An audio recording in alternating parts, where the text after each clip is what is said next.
Assalamualaikum warahmatullahi wabarakatuh.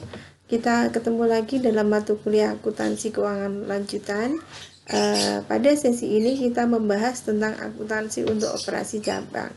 Nah, ada beberapa istilah yang kita ketahui, yaitu ada agen penjualan, ada kantor cabang, dan ada kantor pusat. Nah, agen penjualan ini mempunyai karakteristik diantaranya. Yang pertama, biasanya tidak beroperasi secara otonom namun bertindak atas nama kantor pusat. Kemudian memajang dan mendemonstrasikan contoh, kemudian tidak mempunyai stok persediaan. Kemudian pemilihan produk pengiklanan dilakukan oleh kantor pusat. Sedangkan kantor cabang memiliki otonomi lebih luas dan memberikan rentang penyediaan jasa lebih besar dibanding dengan agen penjualan, menyimpan stok persediaan dan mengarsipkan pesanan pelanggan, kemudian bisa memberikan kredit secara mandiri. Sedangkan dalam sisi sistem dan entitas akuntansi, agen penjualan ini tidak mengelola sistem akuntansi, sedangkan kantor pusat mengelola sistem akuntansi. Agen dan cabang ini bukanlah entitas terpisah. Pelaporan entitas ke pihak eksternal tetap merupakan laporan perusahaan secara keseluruhan. Jadi yang melaporkan pusat ya, ini dianggap satu entitas antara pusat memiliki kantor agen dan memiliki kantor cabang. Ini dianggap sebagai satu entitas. Sekarang kita membahas tentang akuntansi agen penjualan. Misalkan PT Cemara, sebuah perusahaan manufaktur di Jakarta, membangun sebuah agen penjualan di Surabaya. Jurnalnya ya, ayat jurnal pembukuan ini dilakukan oleh kantor pusat ya. Misalnya transaksi menyewa tanah untuk fasilitas penjualan. Di jurnal sewa dibayar di muka agen Surabaya, kreditnya kas. Kemudian membangun dan merapikan entitas gedung untuk fasilitas penjualan. Jurnalnya Leasehold Improvement Agen Surabaya ya. Ini nominalnya 80 juta, perabot agen Surabaya 21 juta, peralatan agen Surabaya 16 juta pada kas. Transfer ke agen sebagai dana kas kecil agen Surabaya pada kas sebesar 2.500.000. Kemudian transfer persediaan yang akan digunakan untuk contoh agen. Jurnalnya persediaan contoh agen Surabaya, kreditnya persediaan. Jadi ini persediaannya hanya sifatnya digunakan sebagai contoh ya. Jadi kantor agen itu biasanya tidak memiliki persediaan. Kalau ada pembelian baru diambil dari kantor pusat. Kemudian membayar tagihan yang diterima kantor pusat atas beban agen penjualan. Nah, ini di jurnal beban semuanya ada beban utilitas, beban kantor, beban asuransi, beban perjalanan, beban iklan, kreditnya kas. Kemudian memenuhi pesanan dari agen. Nah, si agen ini menjual ya. Kebetulan penjualannya secara kredit, maka di jurnal piutang dagang pada kreditnya penjualan agen Surabaya sebesar 88 juta. Kemudian berikutnya kita membahas akuntansi untuk operasi cabang.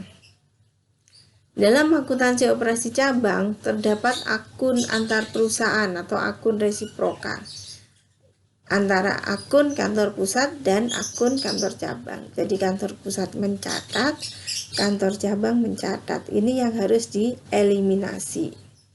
Akun antar perusahaan di pembukuan kantor pusat disebut investasi di cabang, sedangkan akun resiprokal di pembukuan cabang dinamakan kantor pusat ya. Oke, pendirian cabang, kita langsung masuk ke contoh transaksinya. PT Jaya yang berlokasi di Jakarta mendirikan sebuah cabang di Medan. Kantor pusat mentransfer ke cabang berupa kas 20 juta, peralatan kantor baru senilai 5 juta, dan peralatan toko baru senilai 30 juta.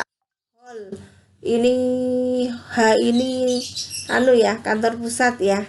Jadi kantor pusat mencatat, ini dari kepanjangannya holding ya, holding company pusat.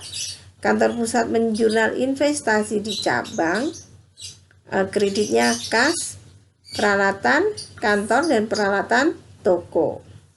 Kemudian B itu branch, berarti kantor cabangnya. Dia mendapatkan uang sebesar 20 juta, peralatan kantor 5 juta, peralatan toko 30 juta. Jadi ini di debit. Kreditnya apa? Kreditnya adalah kantor pusat. Kemudian pengakuan laba cabang. Laba cabang dihitung secara periodik. Seluruh pendapatan dan beban cabang ditutup ke rekening ikhtisar laba rugi.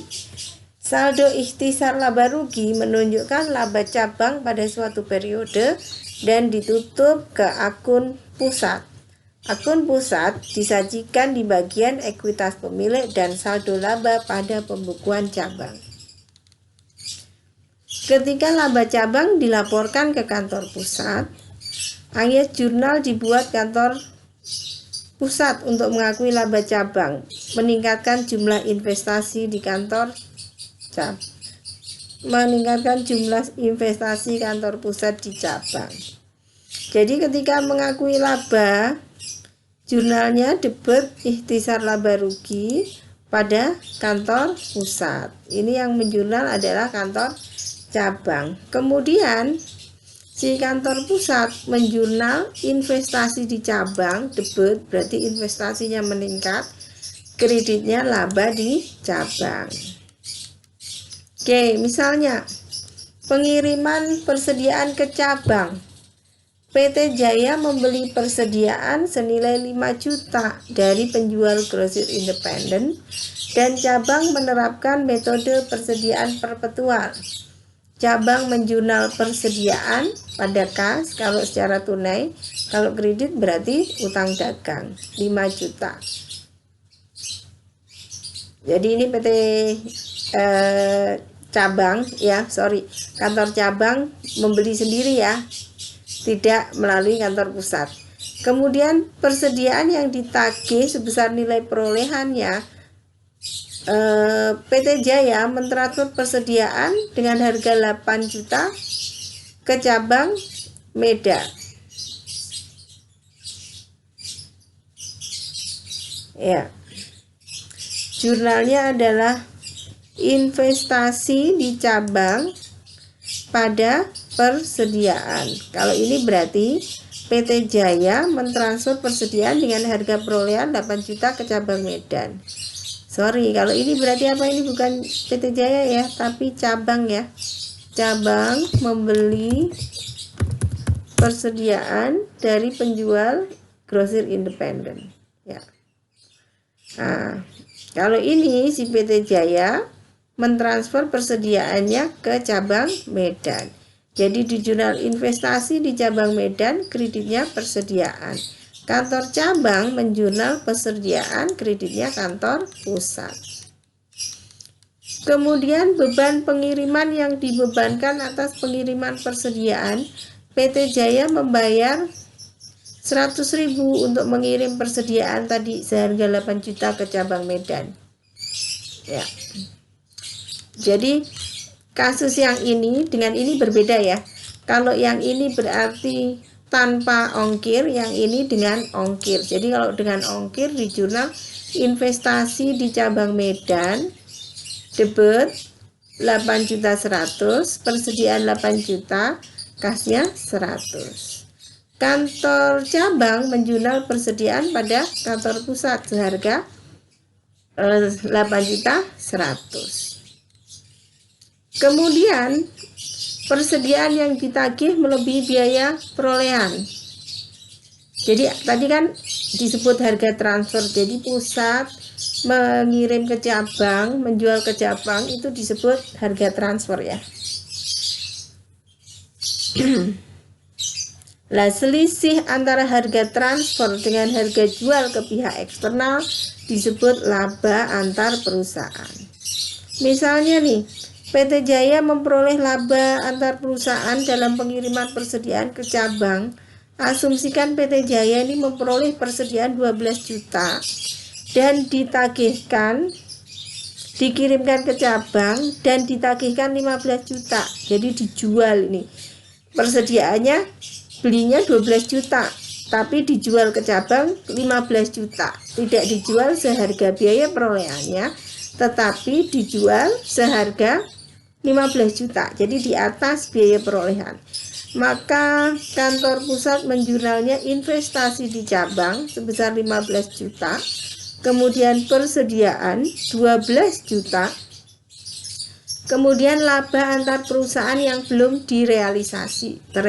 Jadi ini akunnya namanya laba perusahaan belum terrealisasi. Mengapa? Karena kantor cabang belum menjualnya ke pihak luar. Jadi pengakuan ini ditangguhkan sampai dengan cabang menjual ke pihak eksternal.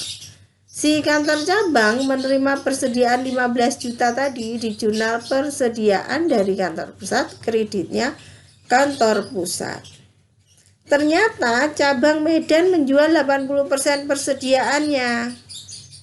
Tadi kan dia nerima persediaan 15 juta ya. Ternyata dijual 80%. Kantor pusat akan mengakui laba antar perusahaan yang belum terrealisasi ya, sebesar ini dikredit ya, berarti karena sudah terjual 80% kali 3 juta labanya. Kreditnya diakui dalam rekening laba cabang Medan. Jadi ini jurnal untuk mengakui laba antar perusahaan. Nah, berikutnya kita membahas akuntansi untuk aset tetap cabang. Misalnya PT Jaya membeli peralatan senilai 30 juta untuk cabang Medan. Pusatnya menjurnal investasi di cabang Medan pada kas. Kemudian cabangnya menjurnal peralatan toko pada kantor pusat. Oke, saya kira selesai perkuliahan kita hari ini ya. Ini ada PR ya, dikerjakan, nanti akan kita bahas.